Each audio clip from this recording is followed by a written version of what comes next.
Hey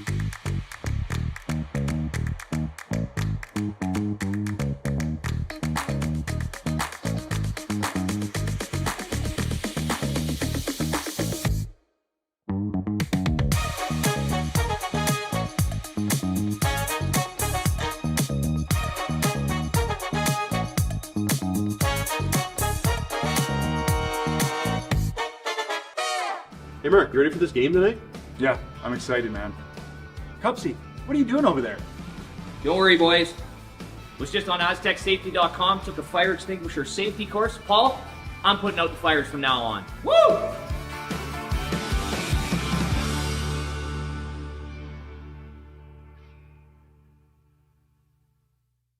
All right, real talk for a second. If your snack situation hasn't changed in years, maybe it's time for an upgrade.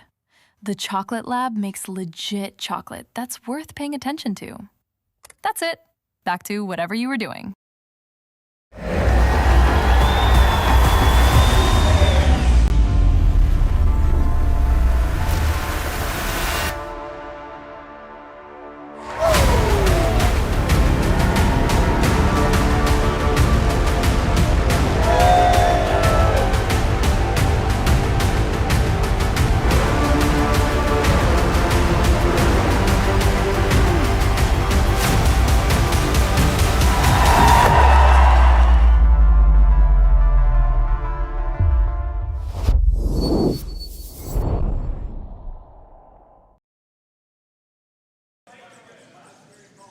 A very pleasant good day, and welcome to the Martensville Curling Club.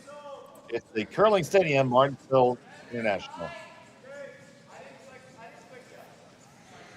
We have this matchup here between Brad Gushue and Rogan Snow. So happy to have you here with us. I'm Dave Mellon, joined by Sean Joyce. Sean, how are you? I'm all right. It's been a while doing a broadcast. I haven't done one since early January myself. It has been a moment for sure.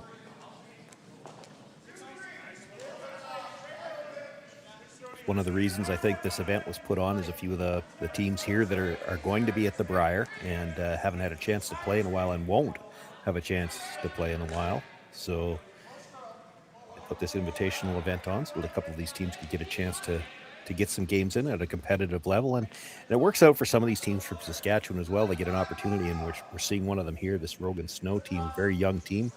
Outstanding opportunity for them to play against some of the best teams the country has to offer.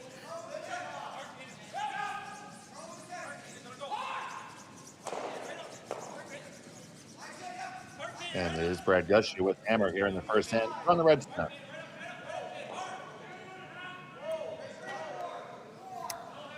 Nice freeze there.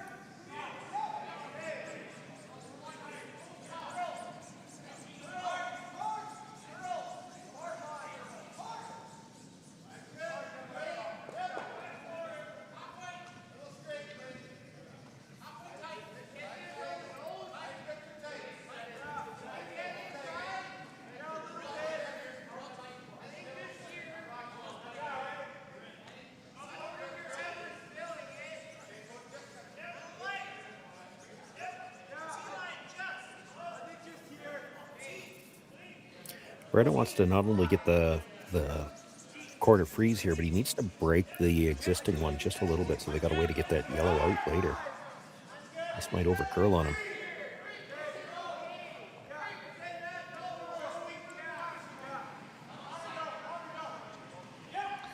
And it is Gushue, line one.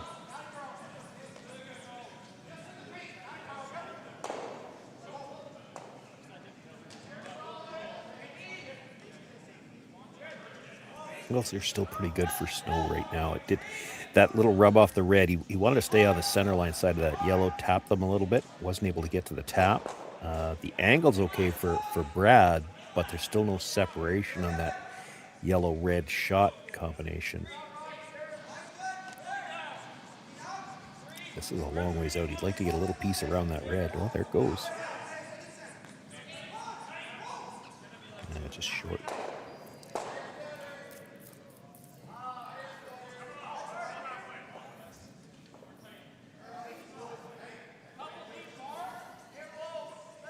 Another chance for Brad to try to break up that. It's the freeze of the yellow at about 11 o'clock frozen on the red that's on the button. That's the one that he's worried about. If you could break those up a little bit so that there was a way to get rid of that yellow later on, that's all he needs here. He doesn't need to move it a lot, but he does need to move it.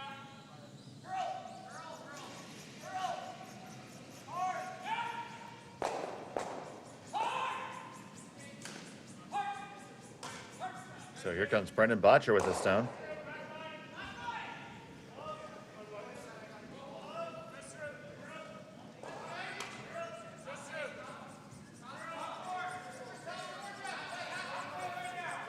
Nichols trying to work it over. Ooh, and that's too heavy. Yeah, slides right by everything.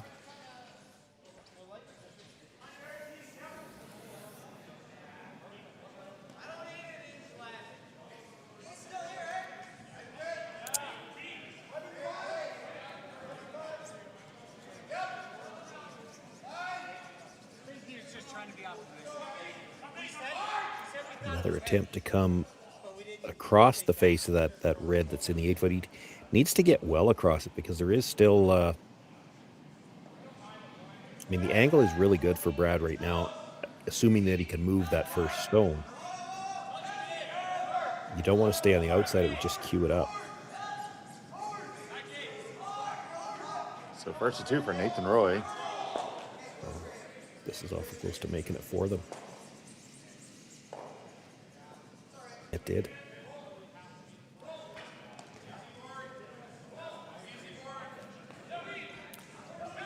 You see that red? I need to see the longer view here, but if you can see a piece of that red, all three yellows go. Well, it's a piece. It's a big enough piece for Mark Nichols. You don't have to throw it with weight yet either. He's looking at playing this quiet, but the angles right now, with breaking up that angle in the freeze, everything in there favors Brad Gushue right now, and he needs to move that yellow pretty soon. Doesn't need to move it big, but he needs to move it because you can see that red around the outside. So Snow still has that to get himself out of jail a little bit. Red onto yellow onto red, and if you move the yellow here, you can take that one away too.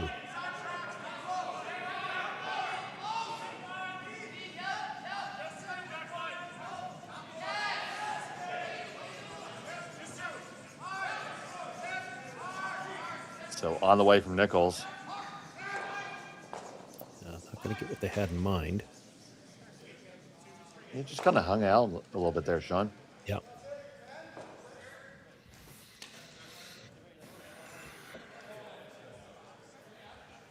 There's not much good on those reds for him now. It would be tempting, I think, to play the red-yellow. So as we look at the house, looking at the perplexed young man, you play the out-turn. Try to get to the nose of that red on the right-hand side. Red onto yellow, kill the shot stone. I get what he's looking at with this. It's real tough to make it. And if you overroll it, again, that angle on the red-yellow in the 4 foot is already good for Brad. He doesn't need to move them again. You ever hit this and stay right there, you just line it right up for him.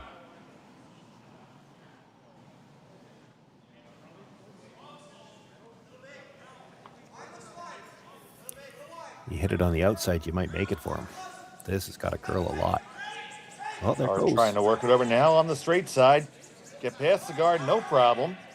Boy, that moved a ton. Maybe just Make a little contact. light. He just kind of jiggle him around a little bit, and it is shot stone. Yeah, And Well, just one for Brad Gushue at the moment.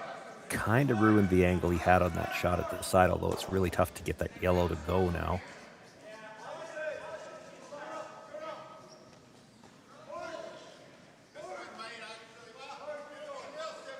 So what do you like here if you're Brad?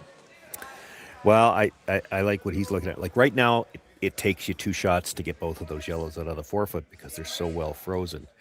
So he's looking at playing the first of those right now. I mean, the angle's not the same as it was a moment ago. He changed where that yellow is, so it really doesn't work great for Snow. You make this one, you've kind of got, there'll only be 1 yellow left in the 4 foot, and you have a way to get it out from both sides. And you could be looking at a really big end here. Doesn't need to throw this hard. The back one doesn't have to leave the rings. You kind of would like it to leave the 8-foot.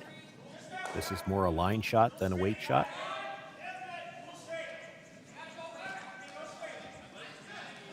So Mark Nichols trying to shake it up a little bit.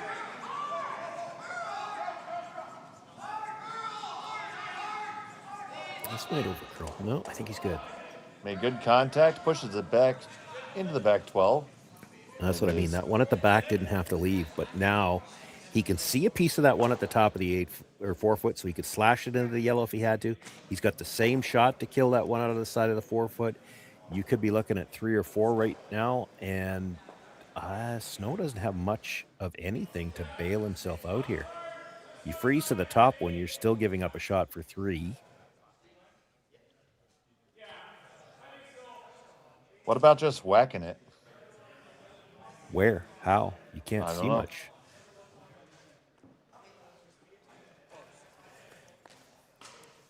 The only one that I could see that you could really whack that would help him would be the yellow in the top of the 8 foot. Well, it's buried. You're not getting to it from either turn. Anything he hits is just going to kill that yellow at the side of the 4 foot.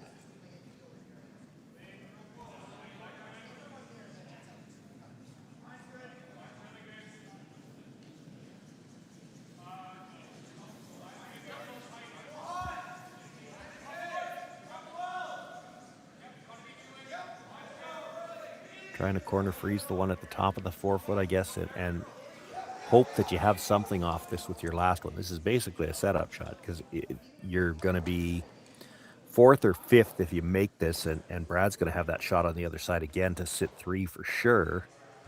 And then can you kill 2 of them with whatever you've got off this rock after that? That's what you have to hope. Rogan Snow from Saskatoon. I know another guy from Saskatoon. There's lots of them. Yeah. I only know one that looks like Santa Claus, though. Fewer of those.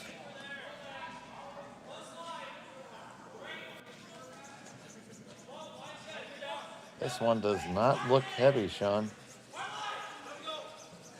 Can they make the corner freeze? Henbury and Snow.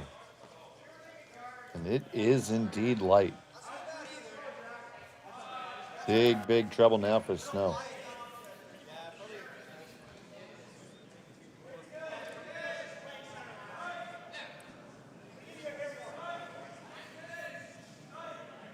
Yeah, the only concern that there is for Brad right now is that red yellow that are frozen, and you can see that's kind of what they're talking about. It probably touches the stone in the button. Well, you don't ever want to push it out all the way into the open on the other side, or there's a hit and roll underneath.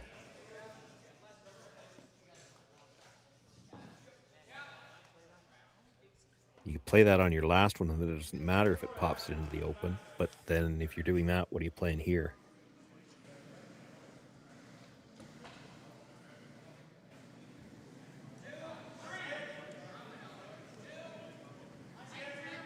I mean, if you don't play the red, yellow, what do you throw? Well, you could play basically the same freeze that Snow was just playing, I guess. And then that raise in is still for 4. Yeah. Right, so you put it right in the brim of the hat there. And then maybe you have a shot at 5. Yeah.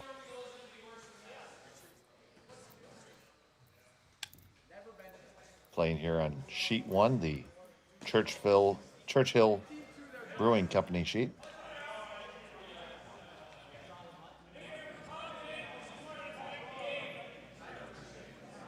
This does not look like he's drawing. This looks like he's hitting the back one for some reason. And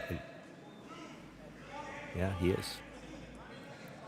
He's hitting the stone in the back 12 foot, trying to roll across.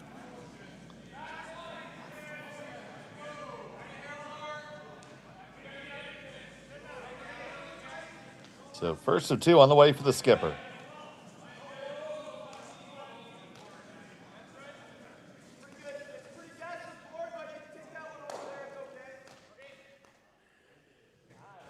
So I guess hoping that will be a catcher if they have to play that other shot with weight and the red comes all the way across.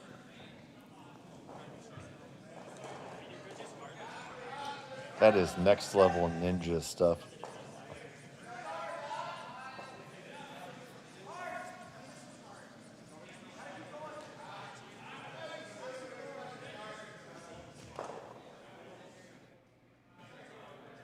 So if you're Rogan here, just trying to make that freeze again, give up only Well, three. the freeze still gives up 3 if you can.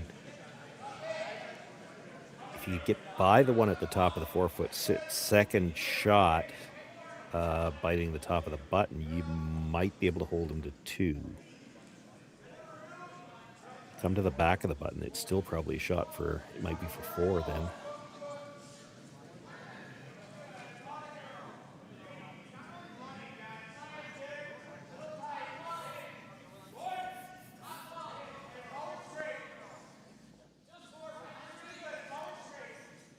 Final stone of the first end for Rogan Snow.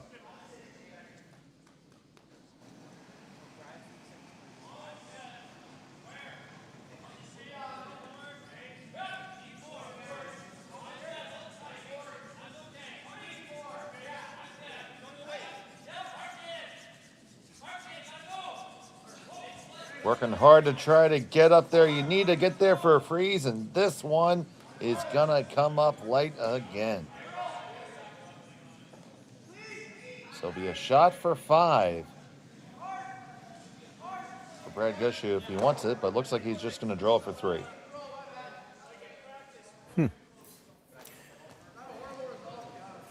I guess I don't think it goes. Well, they must think it's killing the one on the button. It's hard to tell how hard it would hit it. It would hit it, but you don't have to whip it either. The question is, so the raised stone, the one that's sitting on the H in Churchill right now, when you angle it in, and it's tough to tell from this angle, would it be 4th shot or not? It might not. And if that's the case, well then, this is probably a simple shot for 3. Yeah, nothing wrong with 3. Final stone of the opener. If you made that shot and absolutely dead stuffed it, it's hard to tell if it would be out counting the yellow at the top of the 8-foot.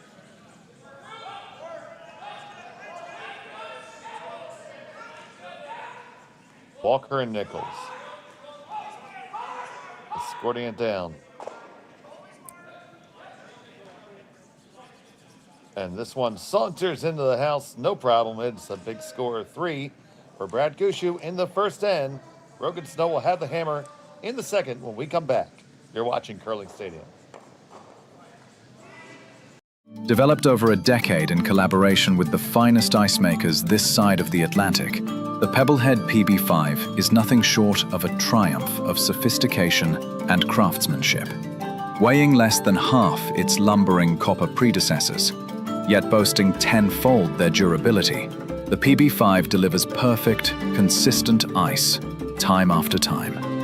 The PB5 by Pebbleheads.com, the apex of ice-making ingenuity for the roaring game of curling.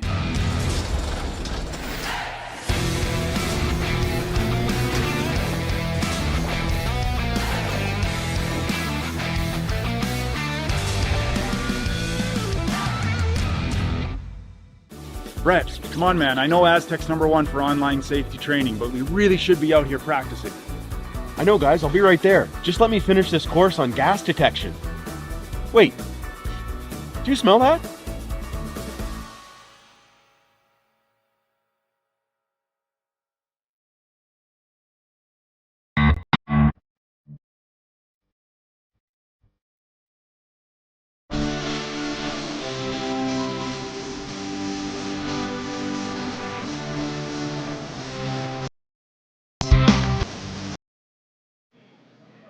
And welcome back to Martensville. It's the Curling Stadium, Martensville International Bonspiel.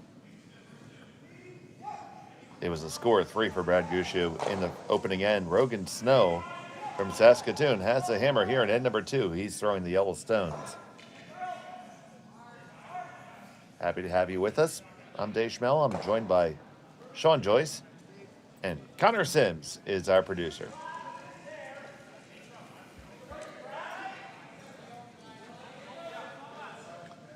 So 3, obviously a good start. You had to imagine Rogan Snow grew up watching a lot of Brad playing. Yeah, you would assume so. If he was watching curling, he doesn't look like he's old enough to have seen too many games.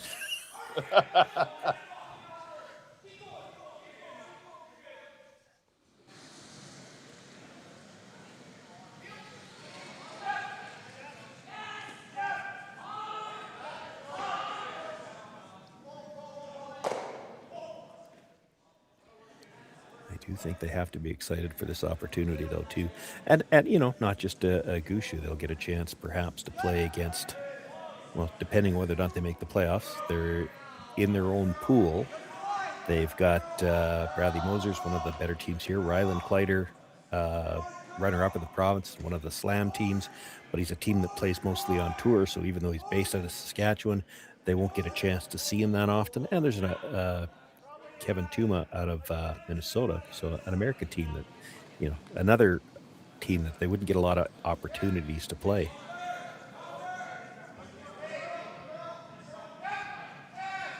And how many pools and teams do we have, Sean? 2 teams, 2 pools. There's 5 teams in each pool, just 10 teams in this. It was an invitational event. Mine must be stuck in Canada Post. Could be.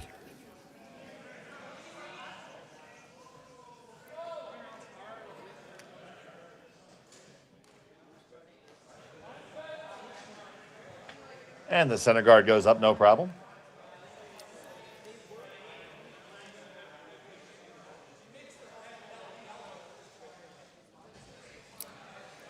There was, for a young skip, there was the veteran move as he looked over the shoulder and counted to 5, and now he says, peel the guard.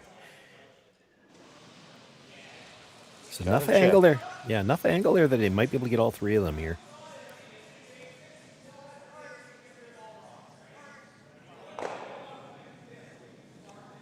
And it'll just be the single peel off the top. So, lather, rinse, and repeat.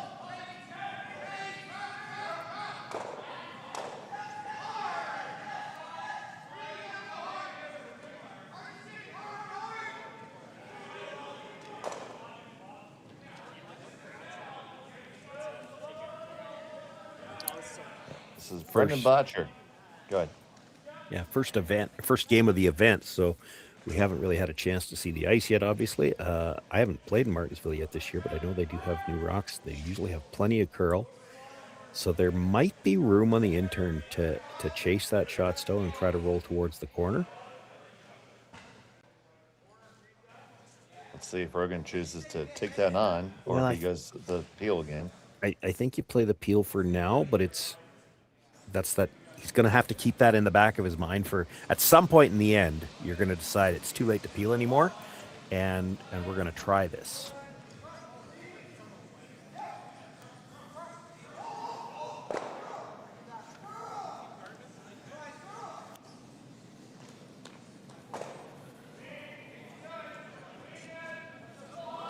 Just a single peel again. Yeah.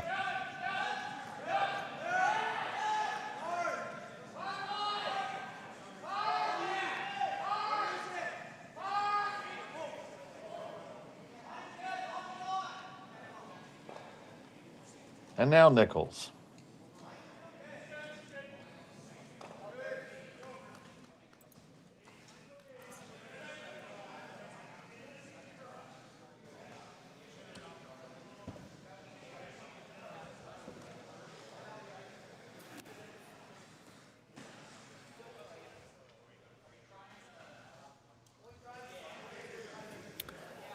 Probably curled far enough to take away the chase, but yeah, you don't have to play the double peel now. You can actually see the tighter guard.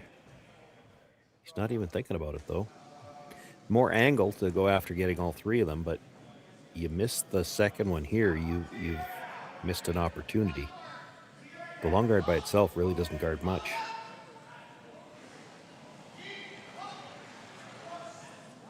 So here's Nathan Roy coming with some pace here.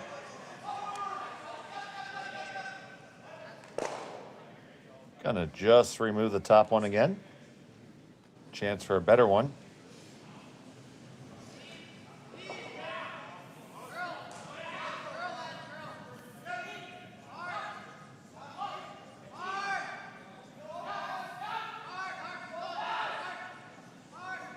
So here's Mark Nichols. So his hitting prowess, often referred to as Bam Bam, but ask for the guard here.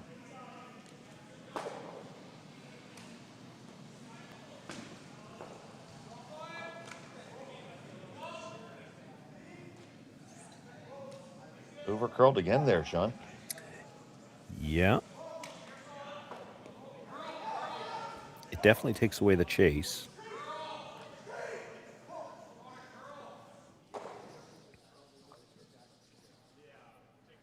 Rogan is undeterred in his peel quest.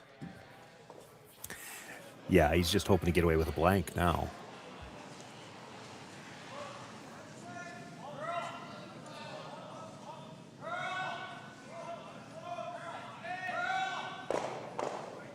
One and two, and do they get all three? They get them all moving, but the double peel is achieved.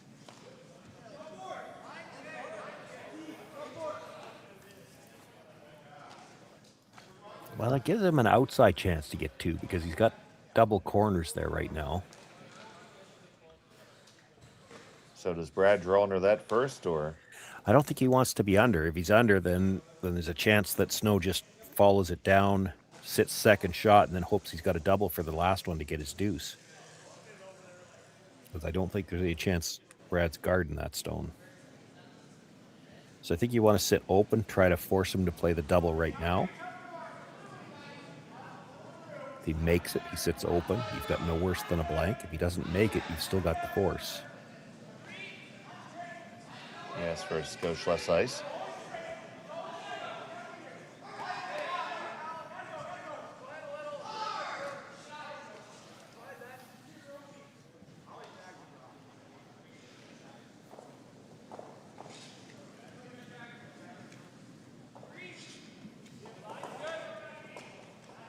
First to two for Brad.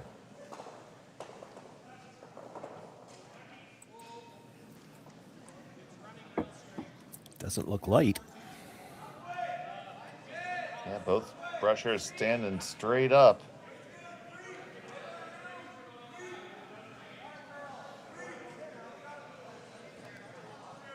Did leave a double, and you see where he wants to roll to. Yeah, the double and the spin up is there. You could maybe get in behind those corners. So a little bit of opportunity here for Rogan Snow.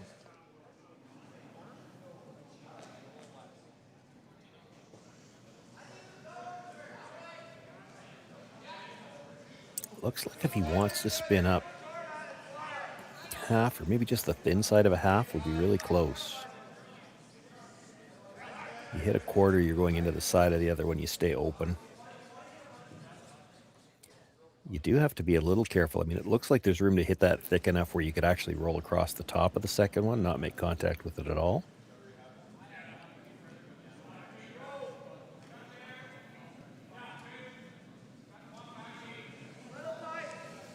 So opportunity here for Snow. Needs to make this double and spin up under cover. Took a little bit of a soft release. This is going to overcurl on him. On this all day, it's going to hit. Can they get on top of it? It's not bad if you get on top. Yeah, that works. That's not terrible.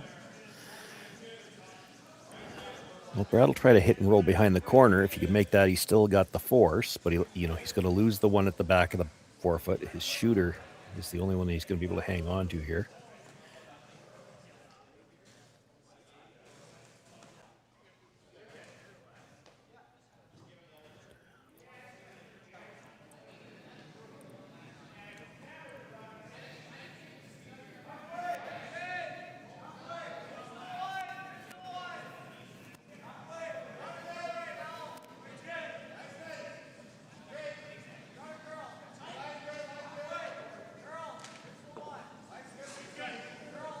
Gushue with his last of the second.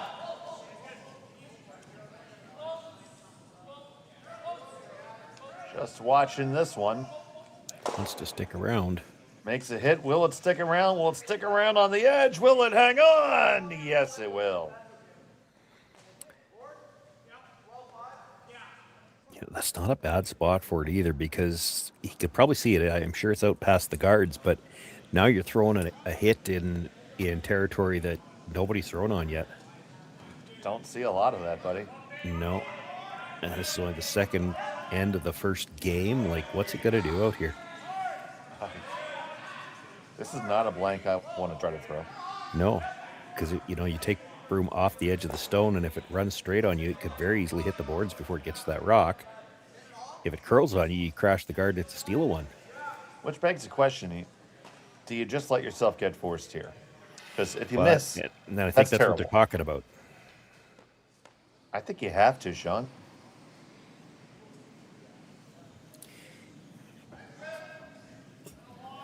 This is a scary looking shot. Take a look at that long view again. You're going to end up hitting this rock on the nose quite a bit anyway, just because you got to play it safe. Well, you hit it on the nose, you're getting one anyway.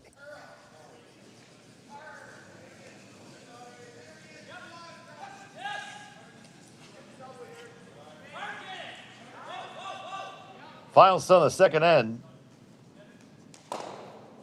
And he did make it. And the blank is in the books. Score remains 3-0. Snow has a hammer when we come back.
Aztec Safety is #1 for online safety training.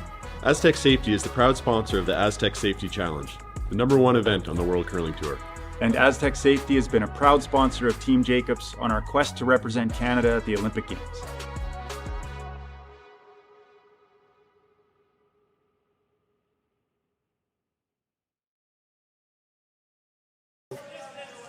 And welcome back to Martensville. It's a beautiful day here. It was a blank end in end number 3. It's a 3-0 advantage for Brad Gushue. And Rogan Snow retains a hammer. And Shawnee, that was one hell of a tough shot for the blank there. Yeah, no, for sure. Like we were saying just before he threw it, you don't know what it's going to do out there. That might be one where, you get into game number 3 or 4, maybe you've thrown a couple of out there, you've got an idea. You really don't here in this first game. And if that would have tracked, it very easily could have hit the boards before it made contact. That's a steal. So, it was the best result for him. He decided to go after it, made it. And this score not curling up enough. An early opportunity here for Snow.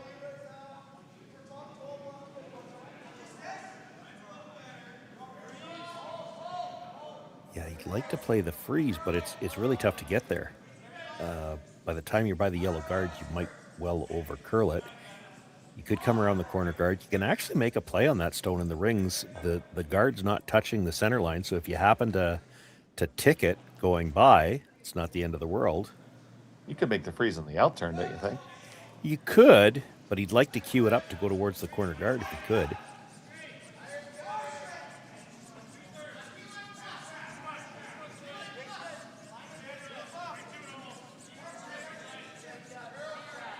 as you mentioned, this one is curling. It's going to wreck on that center guard. Which is fine. It was not touching the line, so not in the no-tick zone. It does leave a bit of a mess out front, though.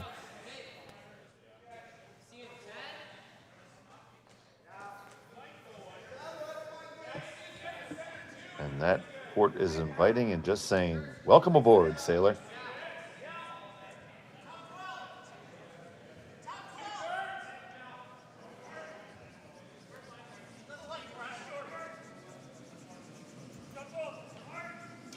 This one curling up quite a bit on Botcher. Walker and Nichols are trying to keep it going. They're going to get past the guard. They're just not going to have enough weight to get to the middle of the 8-foot, top of the 8-foot.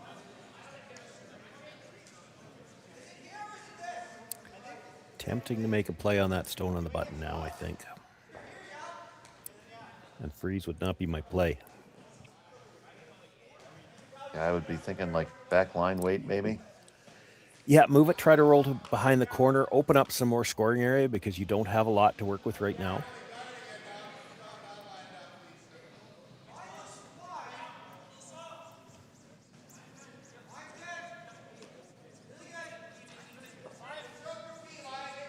You see Team McEwen there on the adjacent sheet. With the Marsh brothers trying to make sure that they are completely indistinguishable from each other.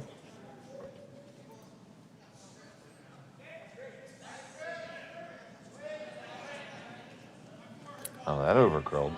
Yeah, I almost thought it rubbed the first rib, but it kept on curling, so it must have just got by.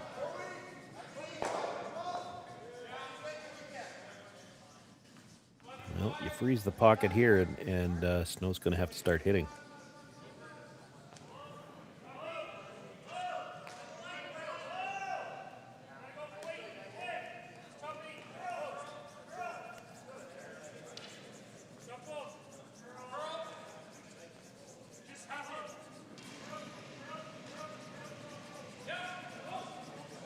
This one all over the guard from Botcher.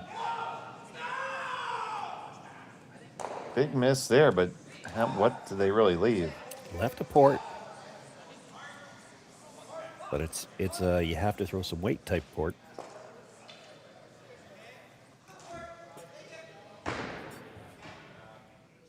You got to give it a go. I think so.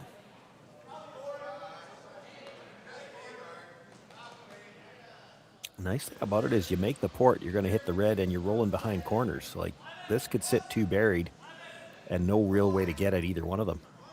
So here's Caden Snow. On this for the carve. Will not get through the port. It does wreck and leaves a mess. Yeah, that's probably the best way to put it. Just a mess. I had a couple different words in mind.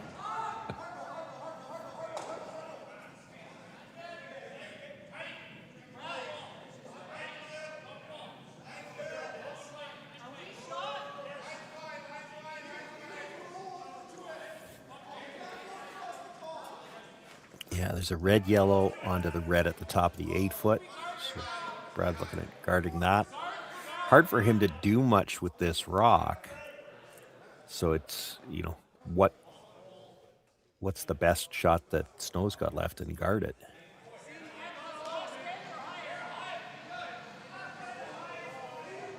Your shot rock right now, Snow's got to hit something.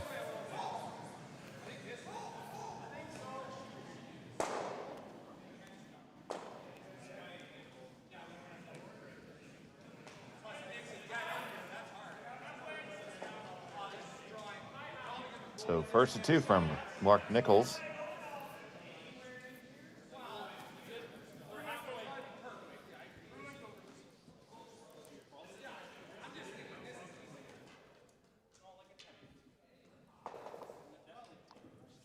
Probably overcurled a bit. Now there's still a limit as to what you can get with this red, yellow, red. I mean, you could sit 2nd and 3rd out of it. You'd probably have the chase available on the one at the back of the button then again. So he's going to play the red guard, the one that was just thrown. He's got to be trying to move a couple here, but I'm not sure which two he's trying to move.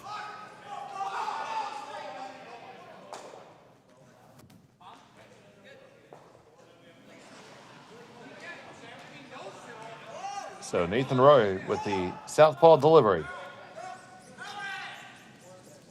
Plenty of pace on this one.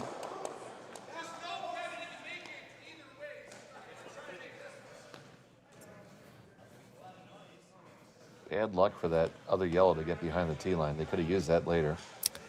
Yeah, I mean, it's not the end of the world for him. I don't think that's exactly what they had in mind to rattle that many around, but it did open some things up. It does give you see the opportunity here. Brad's looking at the nose hit on the red. It'll certainly take care of that yellow. He might lose one of the reds. Might not. If he hits it, he's thinking I might go across the house and get them both. Might. Well, the other thing that would have to be concerned for Snow, it's possible if he hits this just right, he could remove that yellow clean without taking the red behind it and still keep two reds in the rings. This is going to have to roll across, but on this one, I'll hold it. Can Walker hold it? Push it back, shove it. They make contact with the first one.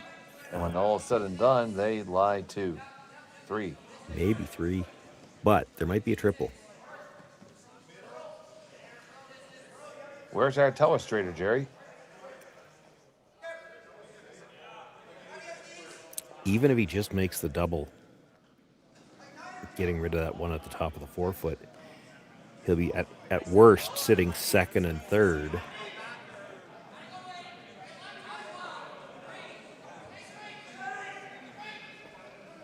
But you make the double, you're awfully close to touching the third one too.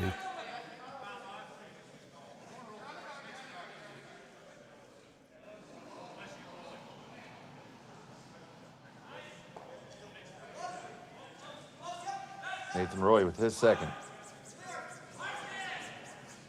Well, you can't overcurl here. You've got to move that stone off the forefoot where you have the chance.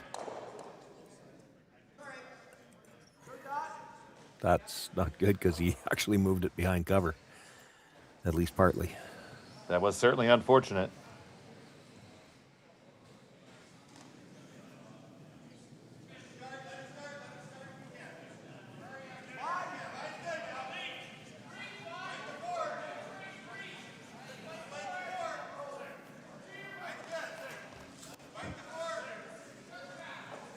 So just looking to loop another one in here.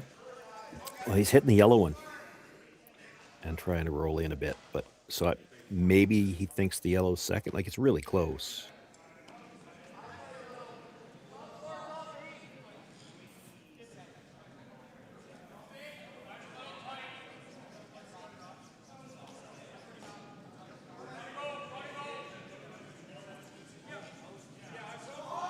So Brad talking it over with his teammates. Mark Nichols and Jeff Walker. Yeah, I have to think part of the issue here is got to be that, so you can still see that red stone in the forefoot. You can still see about half of it. You make this hit, stay right there, or even roll over a little bit. He's going to have a double off that. Now, granted, he has to negotiate the port, but it's there, and you could just leave another rock for him to run into here. If you knew you were sitting 2, you might ignore it. But it's probably too close to tell. So just a big clean right now to Walker. Now Nichols trying to carve it over. Make contact, and they lie 3. Yeah, I think you have to play the port, and he's not looking at it. He's looking at trying to tap it up. Tap the yellow up. Boy, that's a good way to be facing 5 with your last one. So you're saying come down, wait through the port, and just kind of... Yeah, you're going to roll towards... Roll your own? Yeah, you're going to roll towards those 2 reds somewhere.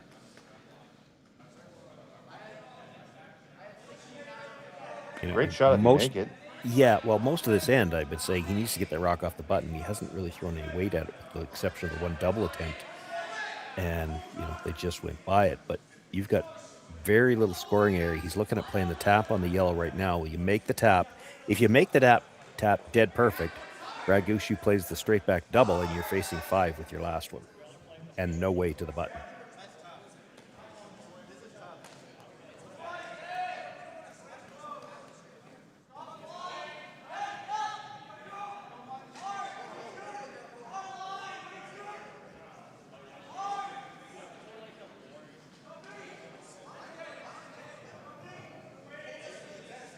See the whole team having the conversation here. No time clocks in this game. Nope.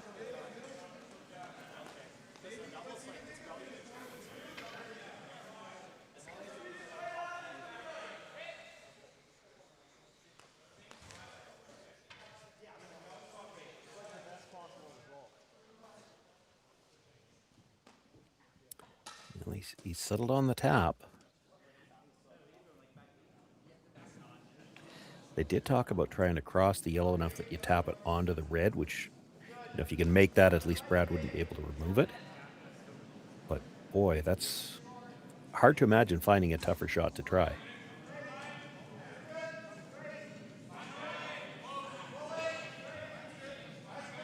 So Rogan Snow with his first here in the third end.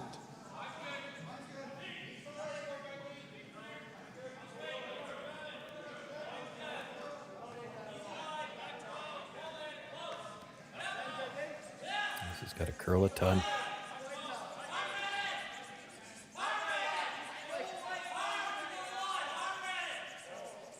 He's going to get the line.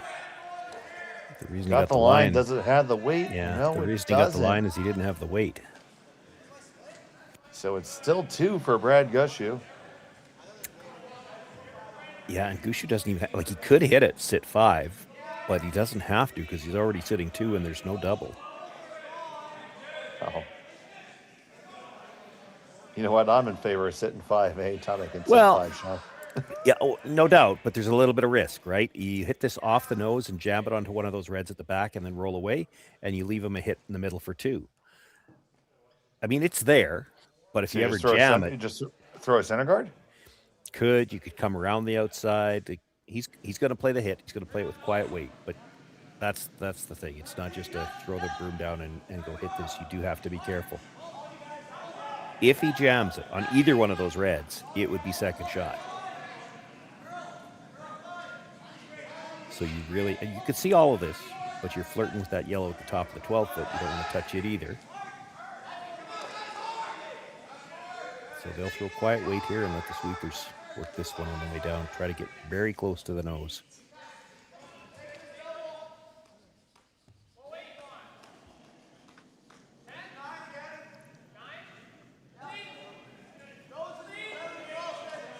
So Brad Gushue. Mark Nichols picks this one up. Now just a clean.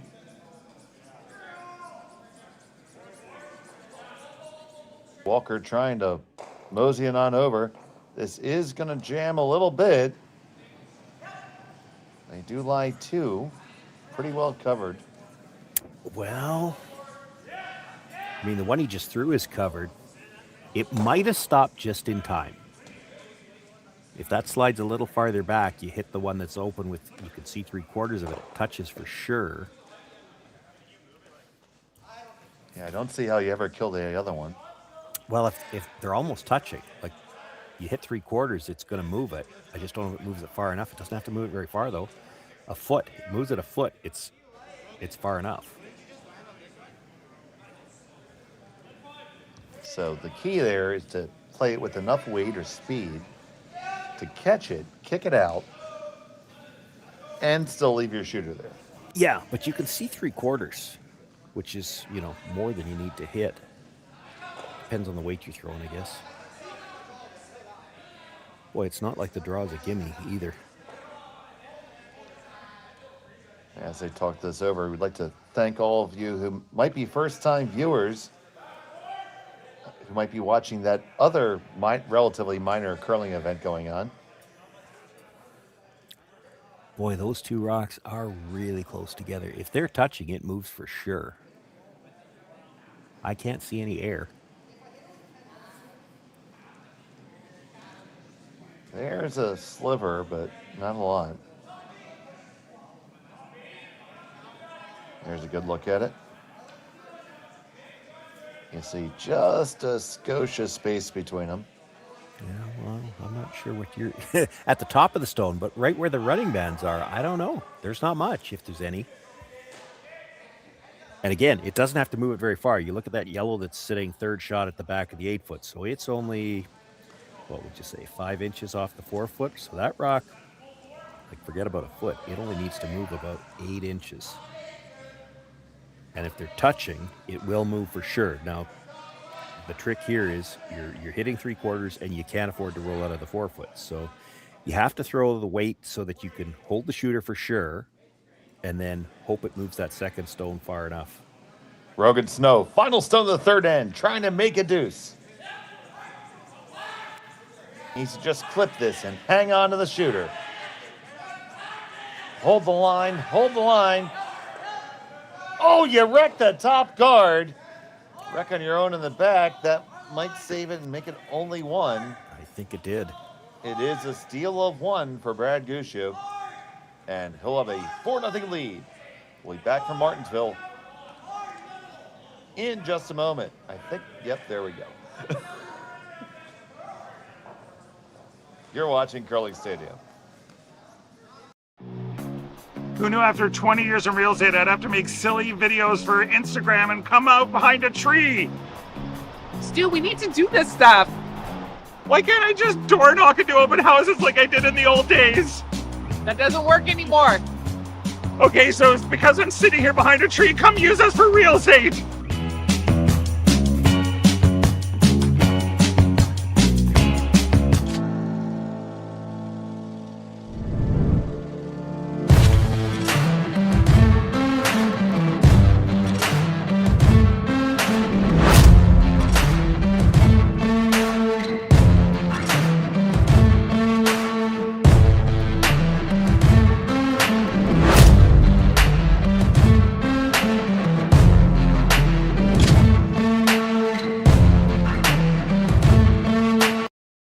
All right, real talk for a second.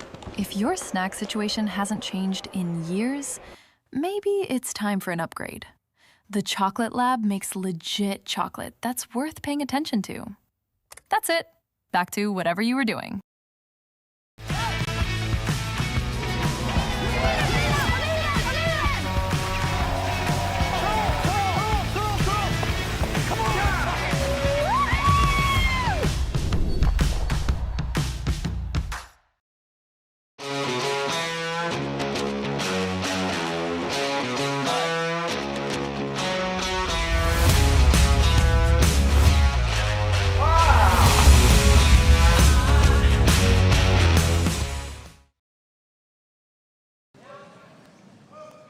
And welcome back to Martensville.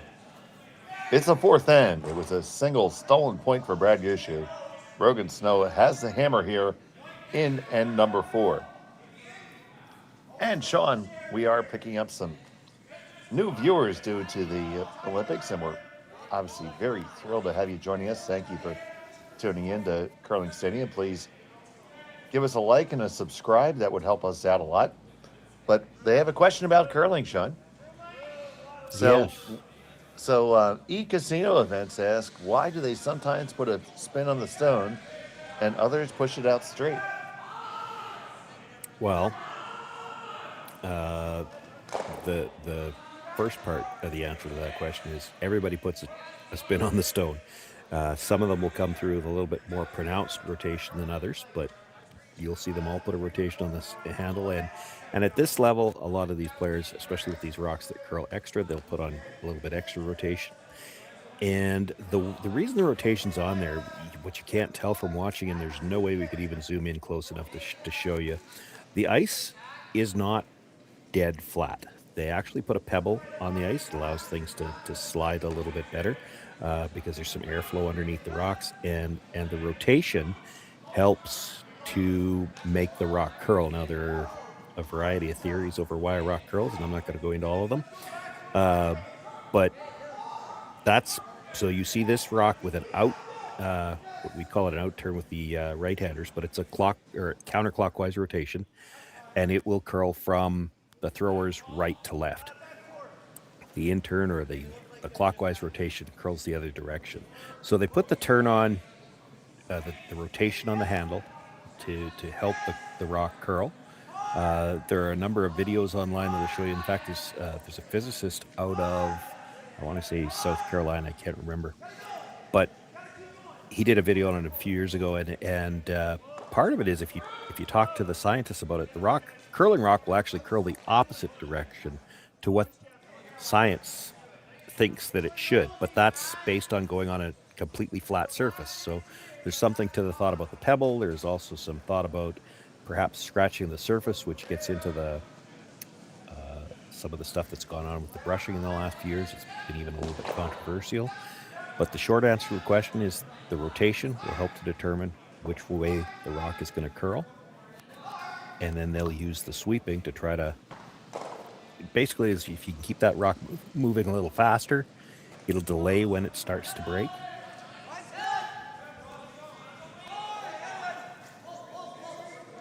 So you're sweeping here, making it hold straighter longer, right?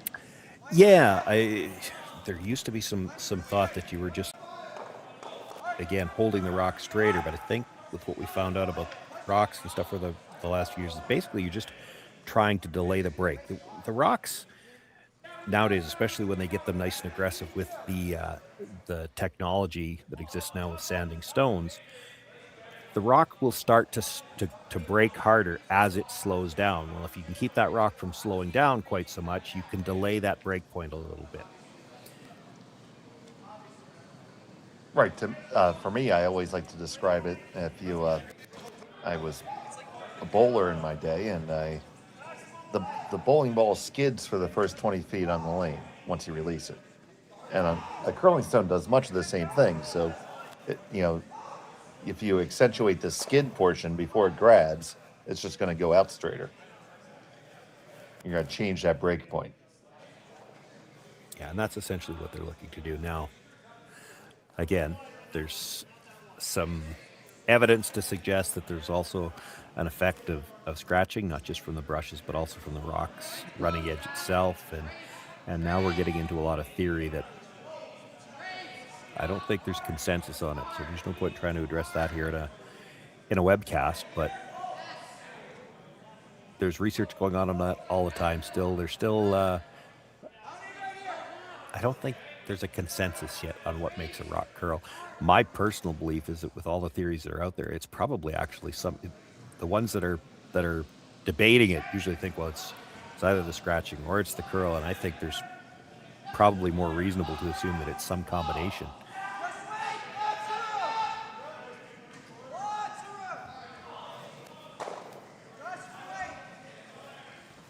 So, e-casino events, we hope we answered your questions somewhat there. Probably giving you more questions, actually, but That's okay. We've been doing this for a while, and we still don't know. yeah, the curlers don't have all the answers either. We just know we want those rocks to curl. But anyway, Mr. Snow has a little bit of stuff cooking here. A little bit. Got that one to curl just enough. Like, you could probably still get to the nose of that if you had to. And if you get to the nose, the yellows all go. See a big crowd on hand here in Martensville. Had a picture from the warm room sent to me by James Gordon, the club manager and head ice technician.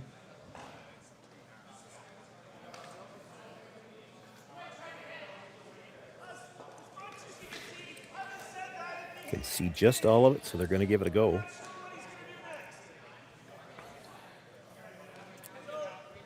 It really is hard enough. You can lose all three yellows even if you hit it on the outside a bit, but then you lose your shooter. That might be what they're talking about now.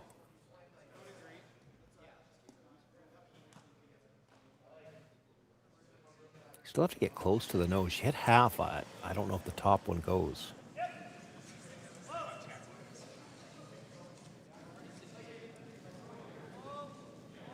We're going to find out, I think. Oh, There you go. Bam, bam. 1, 2, 3. Out the side door and in the corner. And they lie for it. Let's see that again, Connor.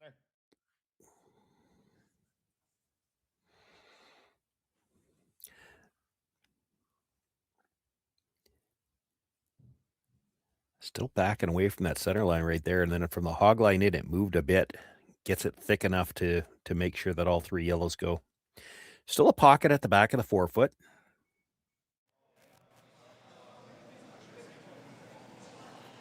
So drawing down to that will be Nathan. Yeah, you might like to be in front of the tee line, kind of centered in those. You make the freeze into the pocket. Brad follows it down, and you're still in some trouble. This one is heavy and wide. Yeah, because it's heavy, it doesn't get to that break. The break is later and doesn't get to the pocket. Brad's still sitting 2 right now. Could ignore that. He is considering that. Well, because if you make a play on that one, you're still in the same boat. You still have rocks behind the tee line that they're going to freeze to. Right, and of course that tee line is that horizontal line that goes through the middle of the rings. And once the stones cross it, they tend not to ever get closer. It is tough. I've never seen anybody put a rock in the back 8 foot and then make it better. Yeah. Well, the other problem is that once you get it behind the tee line, anybody gets one directly in front of you, you know their shot rock, and it's hard to get it out. This looks short to me. This does look light. Can Botcher and Walker bring it? They cannot. Yeah, well, they're trying to chip off now to get a wider guard, which they did. So now you just got to come around the outside here. You're going to leave Brad a run, but... Yeah, I don't think there's any chance he's playing the run. He's up 4 right now, and you have to try to score 2 points in the forefoot. Like, this is still looking pretty good for Brad for a force, even if this is made. Oh, I agree. There's no shot on the intern side to get to the forefoot. This is your only shot. Well, this is the intern. He's a left-hander. See, that's why we don't say intern and outturn anymore, Sean. Yes, we do.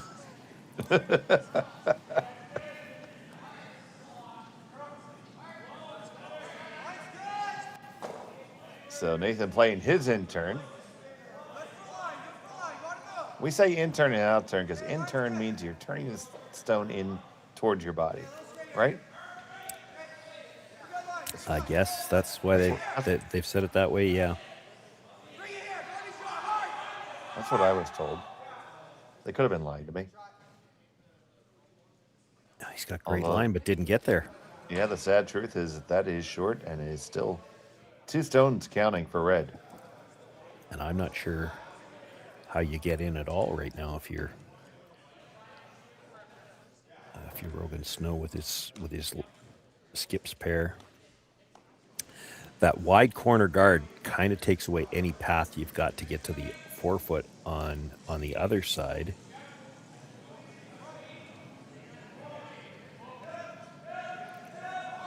Snow actually might be playing a run back on his next one. Then you have to decide which run back you want to play. Might depend on how well Brad makes this shot.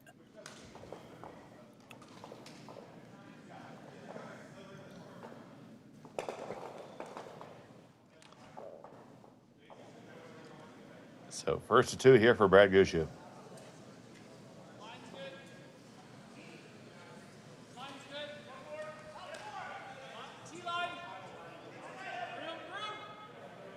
This one's way out in the hinterlands.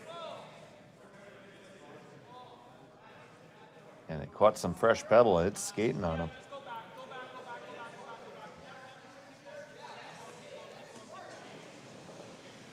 Smartly sweeping it behind.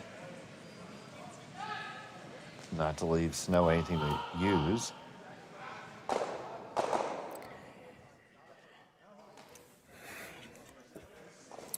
He's looking at drawing, but you make the draw now. You kind of, even if you make it, you've forced yourself to one. You've got no shot for 2. I think you have to move something here. If you make the draw, How are you making it What's- again? well, you don't make it again. You play red That's what I under the mean. yellow again. If you're going to play the red under the yellow, I think you play it here. Okay. Well, And that's the thing. You've got a few options for runs. You could play the center one straight back, try to double those 2 out of the 4-foot, and sit 2 right now. I hate that. You could play the red that's off the center line across the face of the one in the top of the 4-foot, and then even if you miss it, you've got a tap up available on your last one. You can't take away both shots. You play the red straight back onto the yellow, but then that's a draw weight tap. So that's kind of an all or nothing. You could play it. It's still kind of all or nothing. You could hit half a rock on the red on the center line and double peel the guards. What does Brad do then? You can't take away both shots because there's a double in the middle for, it would be for 3. Yeah, that might be the best shot in the sheet, Sean. What I like about it is it means for sure you've got a shot left with your last one because you can't take both of them away. You make the double peel. I guess you could make it the other way too, but you make the double peel, you've got 2 shots and he can't take both of them away.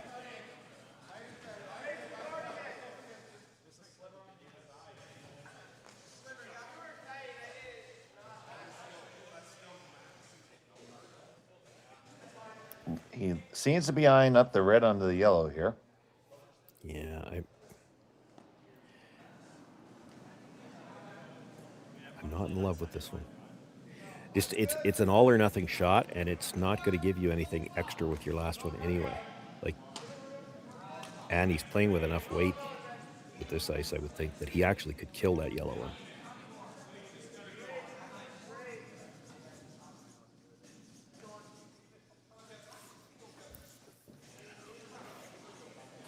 So Rogan Snow with his first of 2 here in the 4th.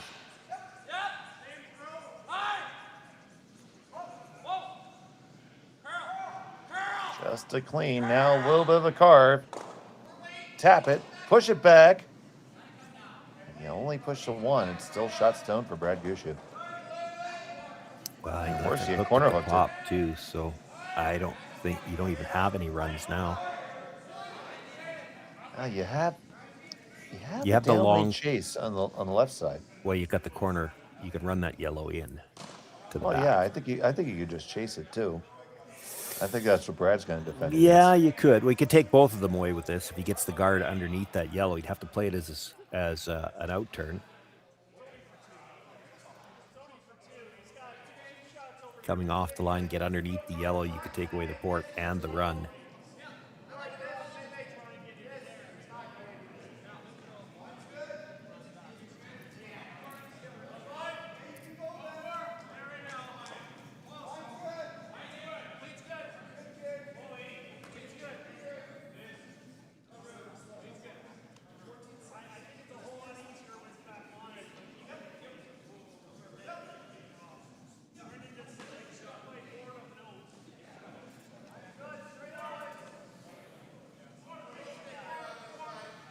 If you don't throw that guard, what else would you throw?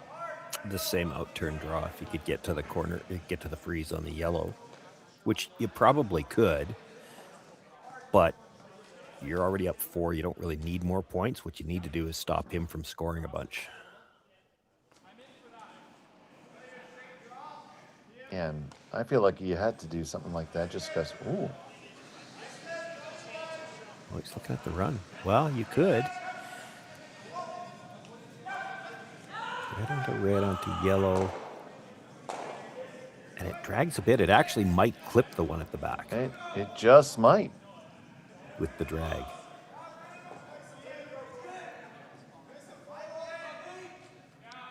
It just may.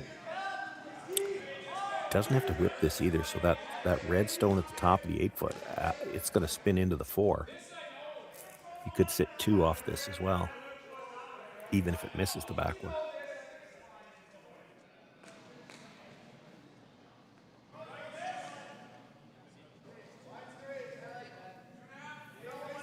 Can't see how you could hurt yourself off this, even if you hit it broomside and roll away. The 2 in the front of the 4-foot are still staggered, so they work like a guard.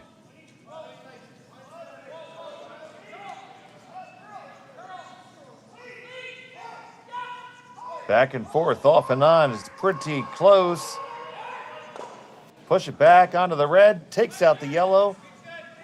Moves your own up. You lie two.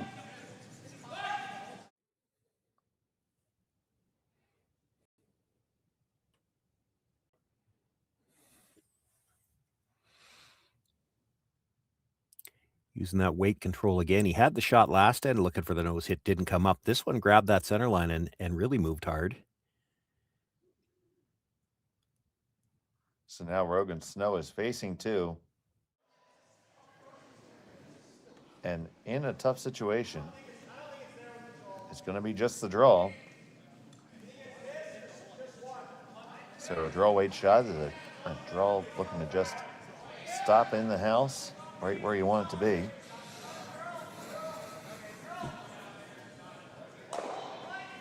Every competitive skip is supposed to be able to hit that 4-foot circle on demand.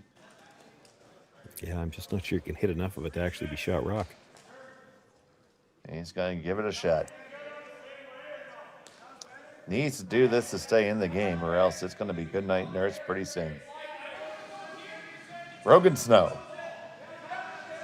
facing to the final stone of the fourth end.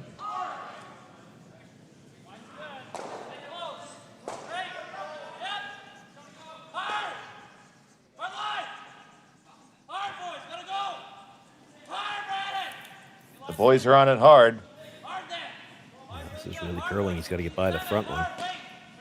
Will they get by the front one? Yes, they will. Will they get enough of the 4-foot to score? Will they drag it there? Will they drag it there? Oh, baby, yes, they will. Snow made it rain for one, and he trails by 3. It's 1 yellow. We'll be back in a moment from Martensville.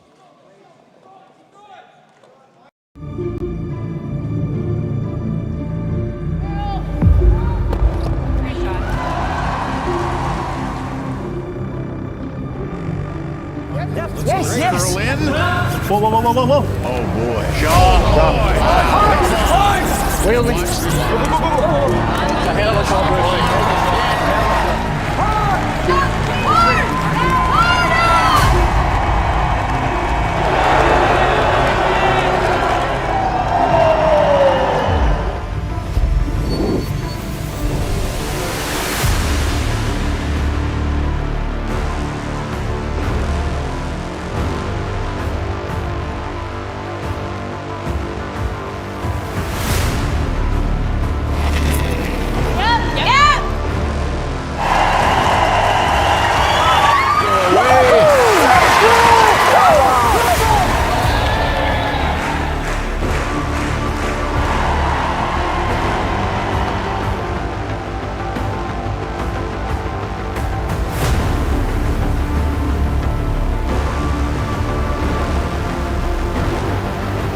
And welcome back to Martensville. It's the fifth end of action here. Rogan Snow got one on the board against Brad Gushue. He trails by 3. Gushue has the hammer, throwing the Red Rocks here in end number 5. So happy to have you here with us on Curling Stadium. Jay Schmel and Sean Joyce, Connor Sims on our production. And we're happy to have all of you here with us.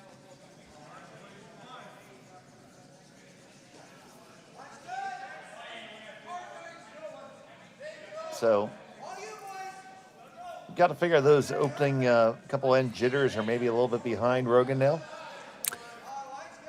Yeah, you'd hope so. I don't know whether he'd describe them as jitters. I'm sure they were probably pretty excited to get this opportunity, but the good news now is excited jitters. It's a synonym. The good news now is you stop the bleeding. The bad news is you're 3 down without playing the 5th end of an 8-end game. So they did opt to throw the double centers. They didn't get the first one onto the center line, and the second one's still pretty long. Not your optimal setup here when you're probably playing for a hard steal. The steal, of course, is taking a point when you don't have hammer.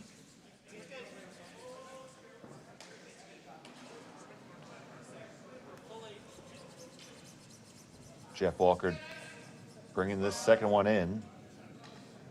No reason for Team Gushue to do anything exotic here, just block and tackle. Yeah, 5 rock free guard zone in play here, as it is in all the events these days. So they can't peel the guards yet. This is the 5th stone, and I'll be very surprised if they don't hit something after this.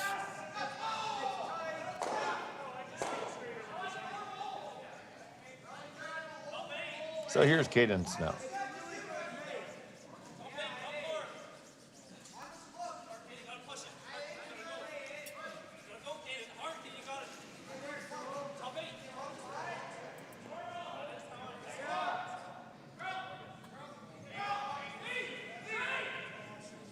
So third shot for now.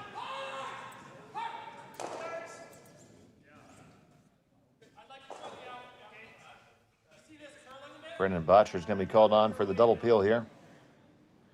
Long time skip. Now playing second here on Team Gushue.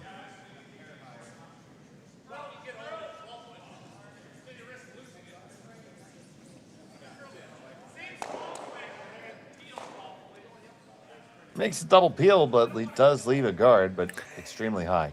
Yeah, it's a very long guard by itself, probably not guarding much. Mind you, that yellow stone in the top of the 8-foot with these rocks, that's essentially a guard in itself by itself. And that's how Snow's going to try to use it. Going to try to tuck around that one and get corner frozen on the stone on the button. It is a new set of curling stones, I believe, this year for Martensville.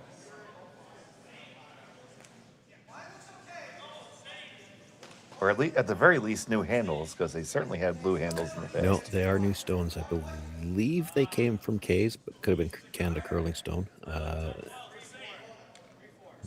this is not going to get by. Those two companies, the only real manufacturers of curling stones in the world. Yeah, there used to be another one. I'm not going to mention them. I don't know if they're still operating or not.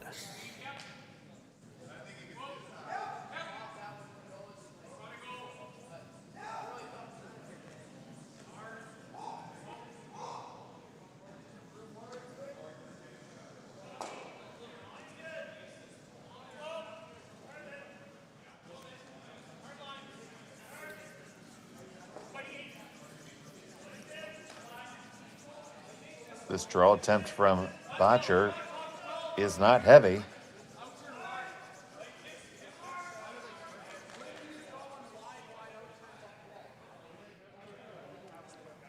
Ends up just halfway in the 12-foot.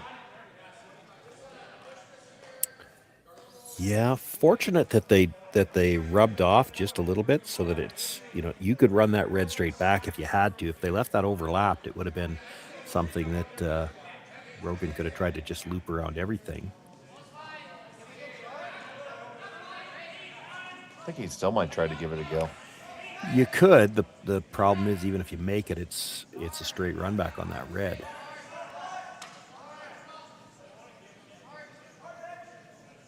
Well, he doesn't see anything better, so the draw around's the call.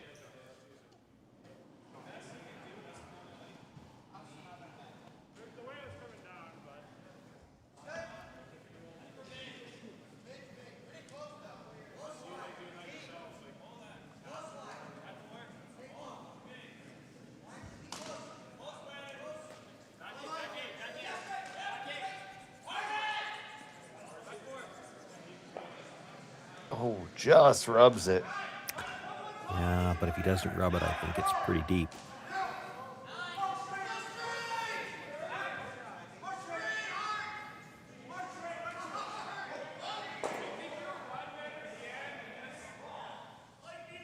So Brad's just going to kill this stone. Yeah, it needs And to it's gonna- roll in a bit. It doesn't have to be right to the button, but he needs to be far enough undercover that they doesn't leave the hit and roll back. Even half buried here is good, but you could roll right to the button off this.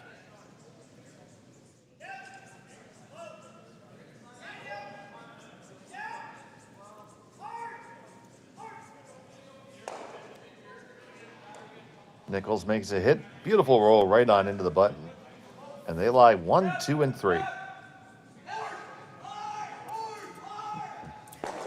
Nose hit can probably get all three of them, but these aren't the shots you're wanting to play when you're trying to steal here.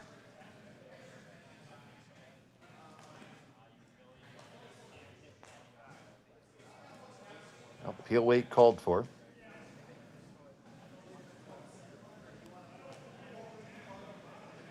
And after getting his Pilates in, Nathan is ready to throw.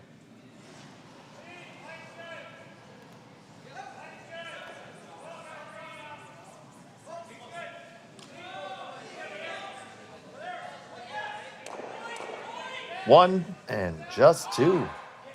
Missed that one on the button, Sean. Yeah, the chances of dead jamming that probably weren't very high, but that's the way the game's been going so far for the Snow team. And all he's really got right now is the tap on the one that they just threw. Could come around it, I guess. So for Brad, the question is, how do you eliminate both of them? And I think he's going to hit it.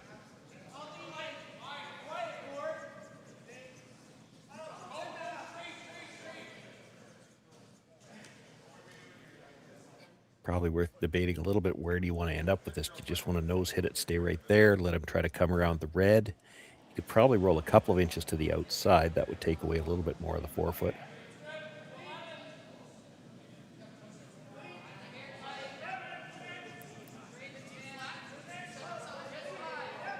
So Mark Nichols.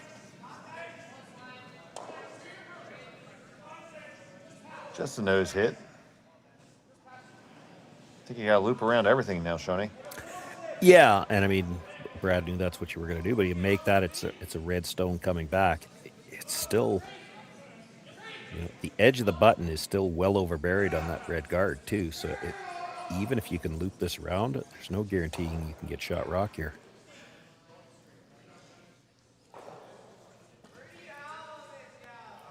See him taking 6 feet of ice there. Holding the broom all the way on the outside edge of the house. The house being 12 feet in diameter.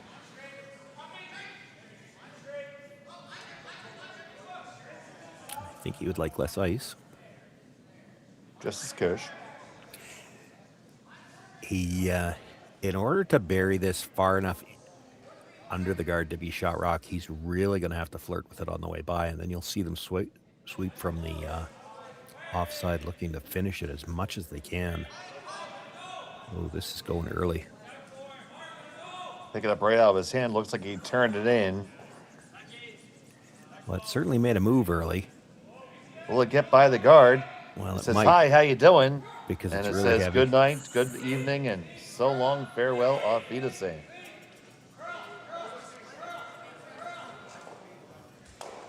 So definitely too heavy there off the hand of snow.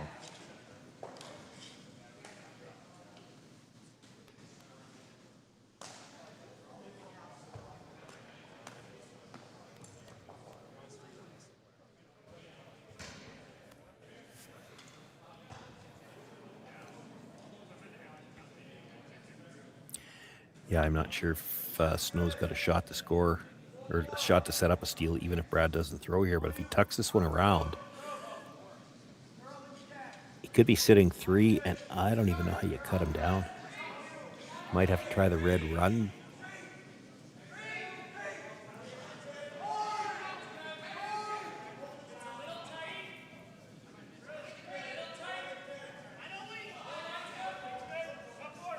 So the last from Brad here in the 5th.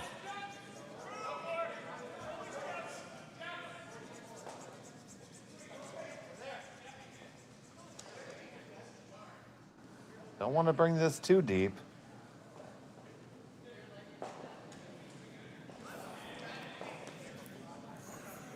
Okay, begs the question, was that too deep? It's not so much that it's too deep, is that it didn't get the finish they would have looked for. Now, I don't know that you can get shot with this, but you could maybe chisel off that and at least get second. He's going to try the same draw again.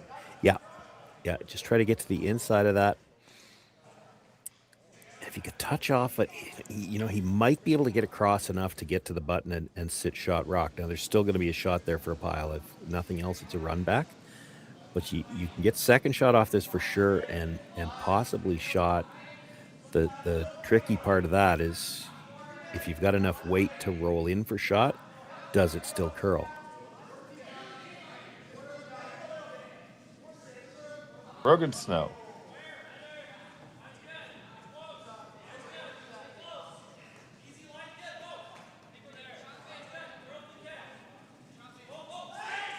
This one needs to just squeak past the guard. Get past the guard and then carve on over, but it's all over the guard. And leaves Brad Gushue still line 3 with hammer.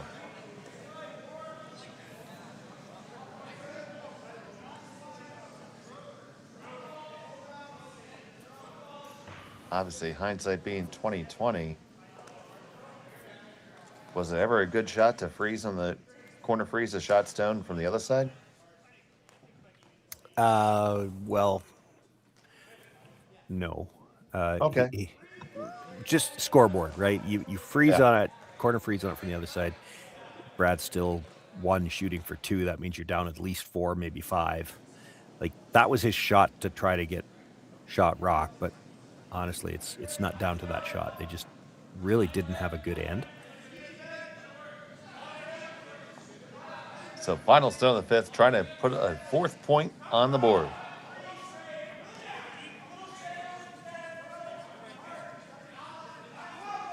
They're just escorting this one down. Walker and Nichols like it. They love it. They want some more of it. 1, 2, 3, and 4 for Brad Gushue. They take a 8-1 lead.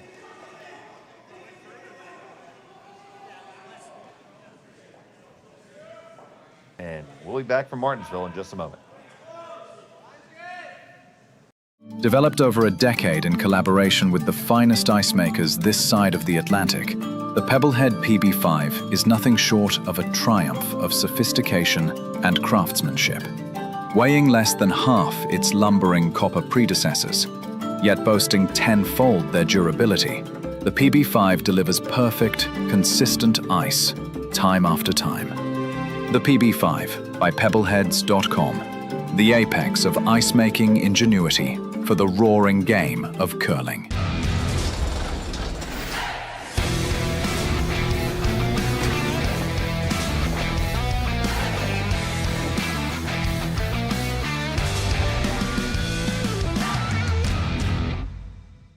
Brett, come on, man. I know Aztec's #1 for online safety training, but we really should be out here practicing.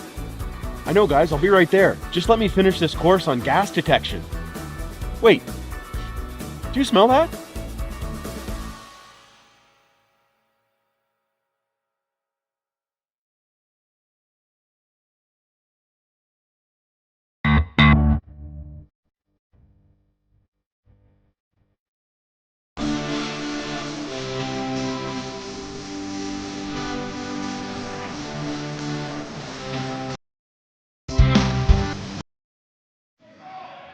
And welcome back to Martensville. It's a 8-1 lead for Brad Gushue over Rogan Snow. Let's take a look around at the other games right now on the ice, Sean. Yeah, we'll update to the best that we can. We did notice that the line scores haven't been updating correctly. So over on sheet 4, it is Caden Hebert against Dylan Dirksen. It looks to be Hebert that is up 5-2 there as they play in the 6th. On sheet 3, it's Ryland Clyder against Kevin Tuma. And it looks like the Clyder team throwing the Yellowstone, so they're trailing, but they have last rock as they play in the 6th there. It's a 5-4 score. Line scores are showing on this one on curlingzone.ca. It is Sean Meacham and I just noticed our scoreboard's backwards to what's up on the wall. Sean Meacham playing against Mike McEwen. It is the McEwen team with the 5-3 lead there. Meacham with last rock. That's Sean Meacham team, usually skipped by Steve Laycock. He's not here this week. And over on our game, it's Brad Gushue a lot, and Rogan Snow not enough. And that doesn't help. No, it doesn't. They were looking to split the house with two corners, but not able to get that one over the hog line. Don't know whether it picked or something either. It was way over to the side.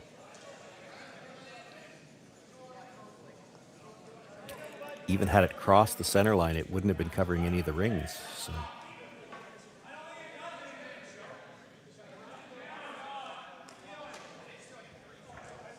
That's a round of the drinks in the lounge later.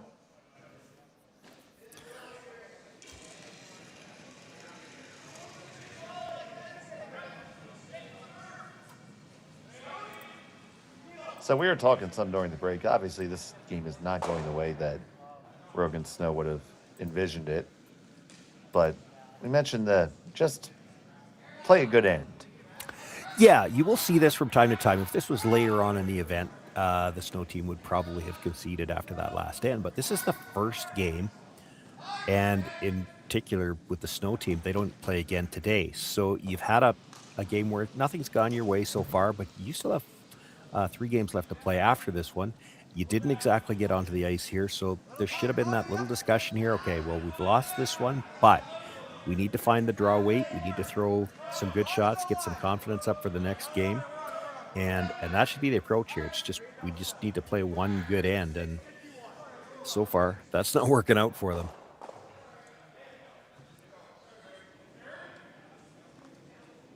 But yeah. Typically, that's the reason you play this end. If you're Rogan Snow, is that we need something so that we can feel a little bit better going into the next game.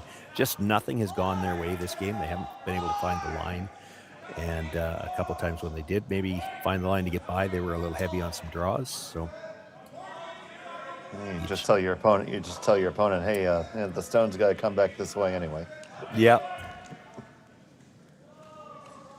Brad's a veteran. He totally understands it too. Again, they don't play again today. So this is your only chance today to, you need to play better than this tomorrow. And part of it is they have struggled with line and weight today. So you'd like to have one good solid end. No, and yeah, absolutely. Like you said, Brad being the veteran that he is, he completely understands. Yeah, he knows exactly what they're doing. Yeah, he knows why Rogan wants to play another end. He's got no problem with it. And as you said, later in the event, you certainly would be conceding.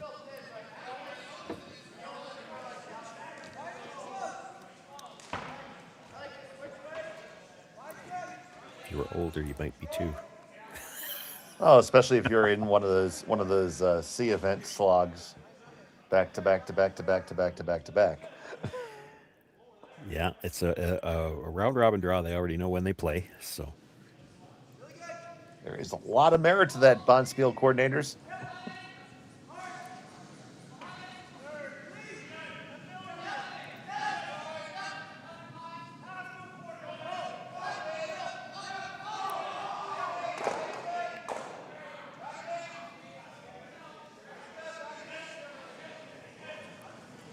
So, here comes Bam Bam.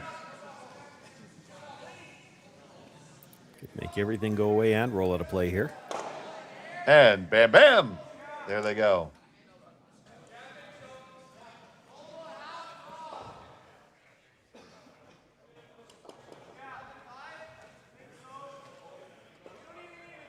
So, Rogan Snow is looking at a Western sandwich here. 2 slices of bread in wide open spaces.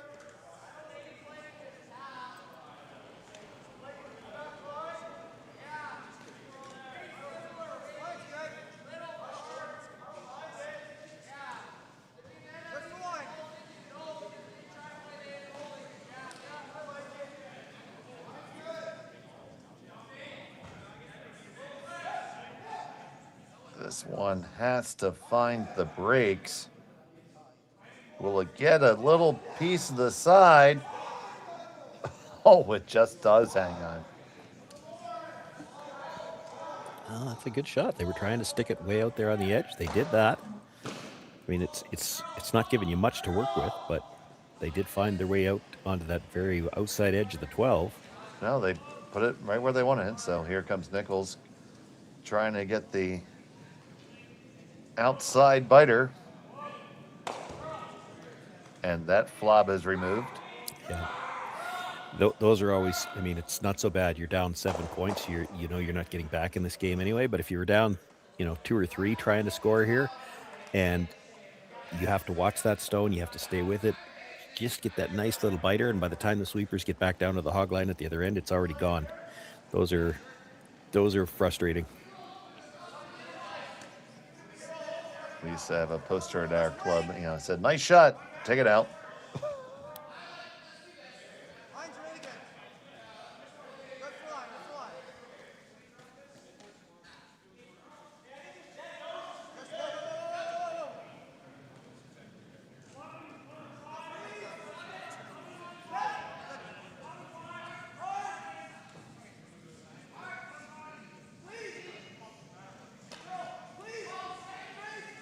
They did execute that shot again there, Sean.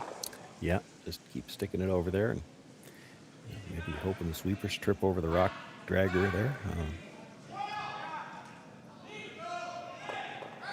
Could have gone to the other side. Of course, it's some rinks, and I happen to know that in Martensville, this sheet's not on an outside wall. But some rinks you'll see the ice might be a little bit, let's call it funky, on the outside edge. Get some temperature fluctuations. So that wall is not exterior. As I recall, the locker rooms are behind that wall on that side. So. And Nichols executes a hit and spills the shooter. One more draw at the well for Rogan Snow here.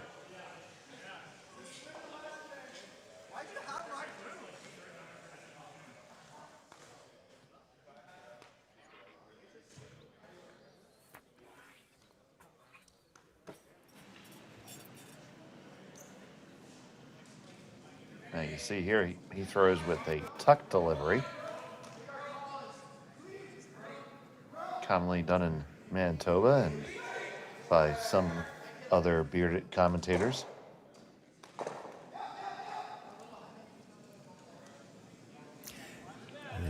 Can't fault his delivery. They're going the other way this time. So, as somebody who throws a tuck, what's the benefit of it as opposed to a flat foot? You know what? There's going to be a lot of people that will object to the use of the word benefit, but you do get down lower behind the rocks. So, in a lot of cases, you'll hear people talk about it's hard to miss a hit when you're throwing with a tuck because generally your line's going to be pretty solid even with the up weight. But well, I've seen you miss a hit, Sean, so that's not true. Well, I may not be quite as low as as I was once. My tuck, well, it's still a tuck. It's not doesn't look the same as it did once upon a time. The general advantage, if you want to call it that, to the balance delivery is that it sits a little bit higher, and you can judge your speed a little bit better as you're coming out. So typically, the higher up you are in the delivery, those guys tend to have very good draw weight. And, Brad Gushue, maybe one of the best examples of that ever, doesn't miss very many draws. And he certainly does have one of the more upright deliveries. And he'll be the first to tell you, he can't throw as hard as some of the guys out there. It's just never been his strength. He throws it plenty hard enough, but he doesn't throw, for instance, the same way as Mark. Now, Mark doesn't have a tuck either, but he gets a little bit lower in his flat foot as well. Probably the best guy to use as an example for that, if you look at, again, you want to talk about that other tournament, Mark Kennedy, who has a balanced delivery, but he gets down every bit as low as some of the tuckers. He certainly does. So here's the final stone for this tucker, Rogan Snow, trying to get his single here in at number 6.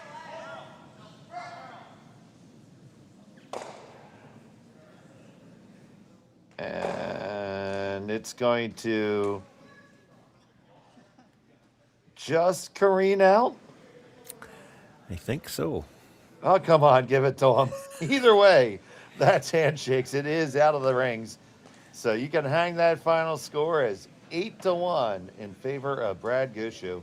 And he picks up his first win here at the Curling Stadium, Martensville International.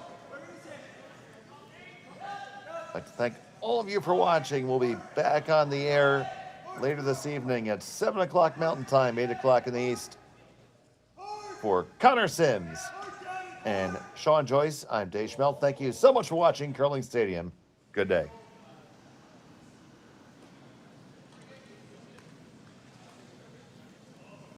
Hey, Mark, you ready for this game tonight? Yeah, I'm excited, man. Cupsy, what are you doing over there? Don't worry, boys. Was just on AztecSafety.com, took a fire extinguisher safety course. Paul, I'm putting out the fires from now on. Woo!